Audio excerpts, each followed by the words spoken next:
Semantic interpretation. Semantic interpretation in NLP refers to the process of understanding the meaning of text or speech in a way that captures the intention, context and relationships between words and phrases. ఇంతకుముందు semantic analysis అంటే just దాని meaning find out చేయడం, ఆ meaning మెషిన్కి అర్థమయ్యేటట్టు చేయడం. వీళ్ళు ఏంటంటే meaning అర్థం చేసుకోవాలి. Text process of understanding the meaning of text are speech plus in a way that captures the intention. దాని ఇంటెన్షన్ ఏంటి, అది కాంటెక్స్ట్ ఏ కాంటెక్స్ట్లో వాడుతారు అంటే బ్యాంక్ అనుకో, అది ఫైనాన్షియల్ ఇన్స్టిట్యూషనా లేదంటే రివర్ దగ్గర ఉండేదా, and relation between those words and phrases.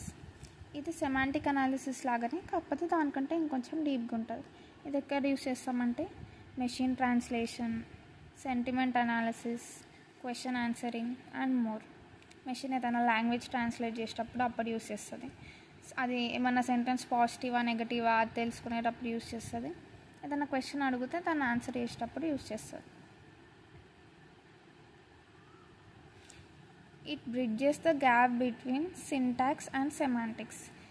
అంటే స్ట్రక్చర్కి ఇంకా మీనింగ్కి కలిపి ఇది ఇంటర్ప్రిట్ చేయడం అంటే కలపడం. నెక్స్ట్ ఇది మెయిన్గా 2 వాటిపైన డిపెండ్ అవుతుంది. ఫస్ట్ది కంపోజిషనాలిటీ.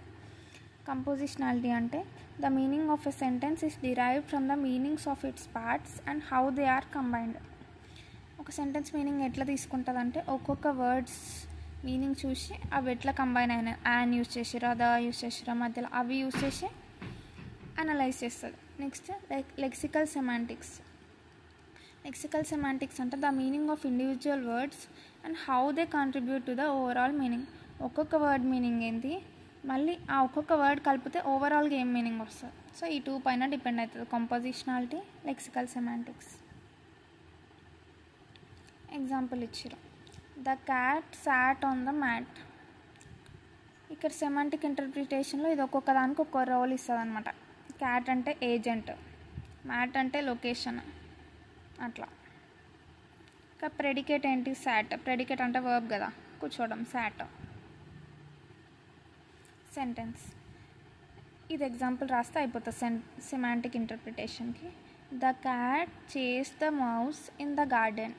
సబ్జెక్ట్ ఏంటి, first syntax analysis first step ఇంతకుముందు లాగానే.